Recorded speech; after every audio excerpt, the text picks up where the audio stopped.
다 같이 사도신경으로 신앙 고백하겠습니다. 전능하사 천지를 만드신 하나님 아버지를 내가 믿사오며 그 외아들 우리 주 예수 그리스도를 믿사오니 이는 성령으로 잉태하사 동정녀 마리아에게 나시고 본디오 빌라도에게 고난을 받으사 십자가에 못 박혀 죽으시고 장사한 지 사흘 만에 죽은 자 가운데서 다시 살아나시며 하늘에 오르사 전능하신 하나님 우편에 앉아 계시다가 저리로서 산자와 죽은 자를 심판하러 오시리라. 성령을 믿사오며 거룩한 공회와 성도가 서로 교통하는 것과 죄를 사하여 주시는 것과 몸이 다시 사는 것과 영원히 사는 것을 믿사옵나이다. 아멘. 우리 찬송가 420장 찬송하시겠습니다. 너 성령 위에 늘 기도하며 너 주 안에 있어 늘 성경 보고 온 형제들 함께 늘 사귀면서 일하기 전마다 너 기도하라. 너 성결케 위해 내 머리 숙여 저 은밀히 계신 내 주께 빌라. 주 사귀어 살면 주 닮으리니 널 보는 이마다 주 생각하리. 너 성결케 위해 주 따라가고 일 다급하여도 당황치 말고 참 즐거울 때나 또 슬플 때나 너 주님만 믿고 늘 따라가라. 너 성결케 위해 늘 기도하며 내 소원을 주께 다 맡기어라. 너 성령을 받아 주 섬겨 살면 저 천국에 가서 더 잘 섬기리. 아멘. 찬송가 425장 찬송하시겠습니다. 주님의 뜻을 이루소서. 고요한 중에 기다리니 진흙과 같은 날 빚으사 주님의 형상 만드소서. 주님의 뜻을 이루소서.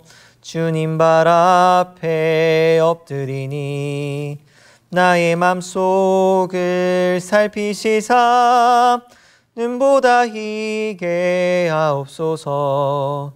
주님의 뜻을 이루소서. 병들어 몸이 피곤할 때 권능의 손을 내게 펴사 강건케 하여 주옵소서. 주님의 뜻을 이루소서.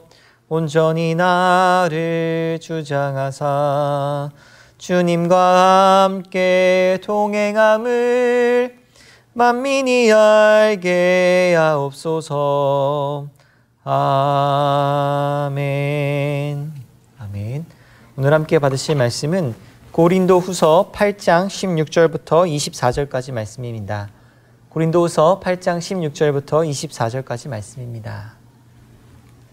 제가 16절부터 우리 한 절씩 교독하겠습니다. 너희를 위하여 같은 간절함을 디도의 마음에도 주시는 하나님께 감사하노니 그가 고난을 받고 더욱 간절함으로 자원하여 너희에게 나아갔고 또 그와 함께 그 형제를 보내었으니 이 사람은 복음으로써 모든 교회에서 칭찬을 받는 자요 이뿐 아니라 그는 동일한 주의 영광과 우리의 원을 나타내기 위하여 여러 교회의 택함을 받아 우리가 맡은 은혜의 일로 우리와 동행하는 자라. 이것을 조심함은 우리가 맡은 이 거액의 연보에 대하여 아무도 우리를 비방하지 못하게 하려 함이니 이는 우리가 주 앞에서뿐 아니라 사람 앞에서도 선한 일에 조심하려 함이라. 또 그들과 함께 우리의 한 형제를 보내었노니 우리는 그가 여러 가지 일에 간절한 것을 여러 번 확인하였거니와 이제 그가 너희를 크게 믿음으로 더욱 간절하니라. 디도로 말하면 나의 동료요 너희를 위한 나의 동역자요 우리 형제들로 말하면 여러 교회의 사자들이요 그리스도의 영광이니라. 함께 읽겠습니다. 그러므로 너희는 여러 교회 앞에서 너희의 사랑과 너희에 대한 우리 자랑의 증거를 그들에게 보이라. 아멘. 우리 새벽 예배에 오신 성도님들을 환영하고 축복합니다. 오늘 본문은 이 바울이 연보 사역을 수행할 사람들을 소개하고 있습니다. 16절에 보면 바울이 가장 먼저 소개하는 사람은 디도입니다. 디도는 고린도 교회에게 세 번째 편지를 전달할 뿐만 아니라 편지를 전달한 이후에 회개의 소식을 바울에게 알려준 사람입니다. 특별히 바울은 하나님께 감사하며 이 디도를 소개합니다. 이는 하나님께서 바울과 같은 그런 간절함을 디도 동역자에게도 주셨기 때문입니다. 그래서 디도는 권함을 받고 더욱 간절함으로 자원하여 고린도 교회 성도들을 향하여 갔습니다. 그런데 18절에 보면 바울은 디도만 보낸 것이 아니었습니다. 다른 형제들도 같이 보낸 것을 알 수 있습니다. 바울은 디도와 함께 보내는 형제들을 소개하면서 이 사람은 복음으로써 모든 교회에서 칭찬을 받은 자다라고 소개합니다. 특별히 바울의 소개를 보면 연보 사역에 있어서 무엇이 가장 중요하게 여겨지는지를 알 수 있습니다. 그것은 바로 신뢰성입니다. 그래서 바울은 이 형제를 소개하면서 그가 교회에서 칭찬을 받을 뿐만 아니라 교회가 선택하고 또 우리와 동행하는 자다 이렇게 설명합니다. 다시 말해 바울이 소개하는 이 형제는 단순히 바울과 개인적으로 친해서 이 일을 맡게 된 사람이 아닙니다. 이 연보 사역은 하나님의 영광을 위한 공적인 임무이기 때문에 이 신뢰성을 여러 교회가 공식적으로 인정한 사람이어야 하는 것입니다. 20절에 바울은 이러한 연보 사역에 디도뿐만 아니라 여러 사람들을 함께 참여시키는 이유를 설명합니다. 일단 연보 사역은 기본적으로 거액을 다루는 사역입니다. 그래서 그때는 오늘날처럼 인터넷 뱅킹이나 계좌 이체가 불가능합니다.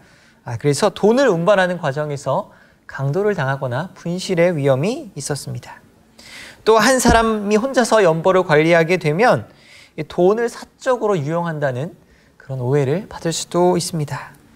그래서 혹여라도 반대자들이 교회를 속여 돈을 탈취했다 이런 소문을 헛소문을 퍼뜨리며 바울을 비방할 수 있기 때문에 바울은 더 조심하고 또 조심할 수밖에 없었습니다.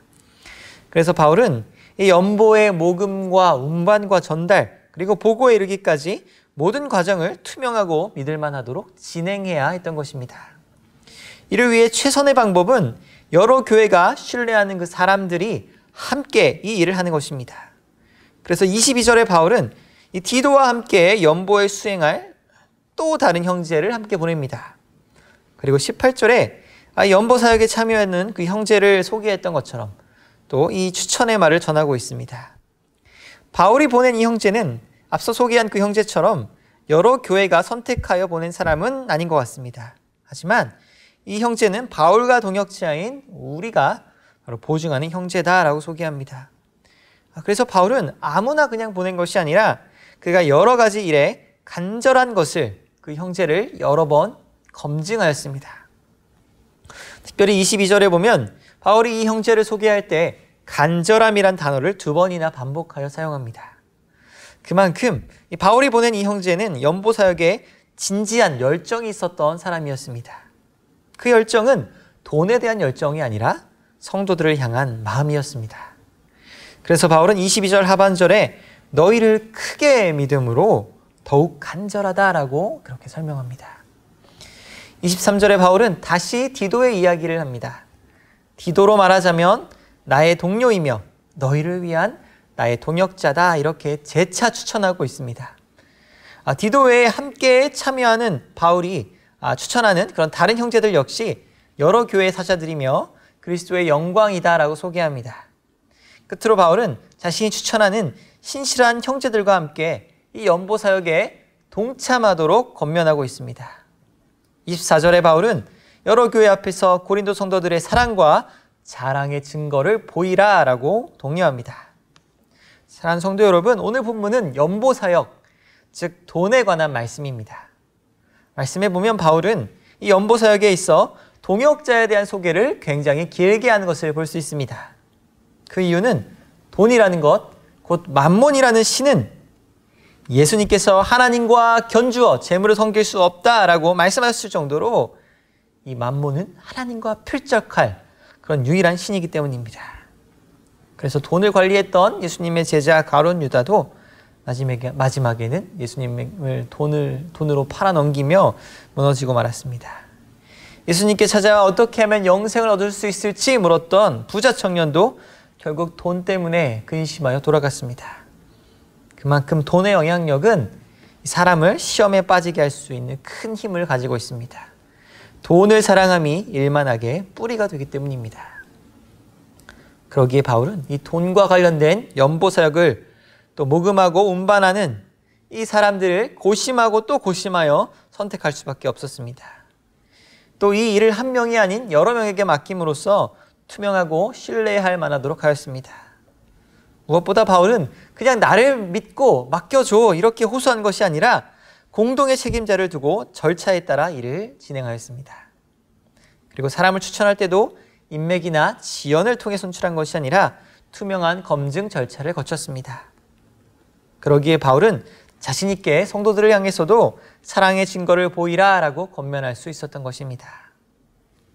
사랑하는 성도 여러분, 바울이 보여준 원리는 오늘날에게도 동일하게 적용됩니다. 사람을 못 믿어서가 아니라 더 믿을 수 있도록 교회는 투명하고 신뢰할 만한 절차와 방법대로 일을 진행해야 합니다. 돈이 무서워서가 아니라 돈을 무서워하지 않기 위해 합법적이고 지혜롭게 일을 처리해야 합니다. 하나님은 거룩한 하나님이시며 하나님의 거룩한 그 사랑은 불의를 기뻐하지 않기 때문입니다. 그러므로 성도는 하나님의 일을 섬기는 과정과 절차에 있어서 결코 불의와 불법을 방조하거나 묵인해서는 안 됩니다. 이제 말씀을 정리하겠습니다. 돈이라는 것은 인간을 망가뜨릴 수도 있고 또 하나님 나라의 도구가 될 수도 있습니다. 그러기에 돈을 관리하는 사람은 성령의 사람이요 신실한 사람이어야 하는 것입니다. 거듭나지 않은 사람은 하나님께 복종하는 것이 아니라 돈에 복종하게 되어 있습니다. 그러므로 사랑하는 성도 여러분, 돈에 있어서 하나님께서 기뻐하시는 선한 청지기로 살아가는 우리 개인과 또 우리 공동체가 되기를 축원합니다. 기도하겠습니다. 하나님 아버지, 우리가 하나님과 재물을 겸하여 섬길 수 없음을 알고 주님, 하나님의 선한 청지기가 되어 살아가게 하여 주시옵소서. 또한 하나님을 섬기는 모든 일에 있어 모든 절차 방법들을 투명하고 신뢰할 만하게 할 수 있도록 주여 지혜와 또 정직함을 허락하여 주시옵소서.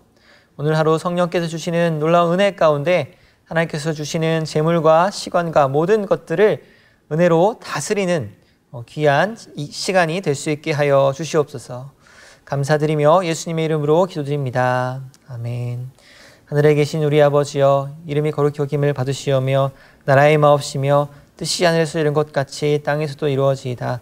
오늘날 우리에게 일용할 양식을 주옵시고 우리가 우리에게 주신 죄를 사하여 준 것 같이 우리 죄를 사하여 주옵시고 우리를 시험에 들게 하지 마옵시고 다만 악에서 구하옵소서. 대개 나라와 권세와 영광이 아버지께 영원히 있사옵나이다. 아멘. 우리 교회의 공동 기도 제목을 위해서 기도를 부탁드립니다. 코로나19가 종식될 수 있도록 기도를 부탁드립니다. 또 온라인 예배, 온라인 목장을 위해서 기도를 부탁드립니다. 또 평신도 성경학교와 주일학교 청년부 예배를 위해서 기도를 부탁드립니다. 우리 시간 주여 한번 외치고 기도하겠습니다. 주여!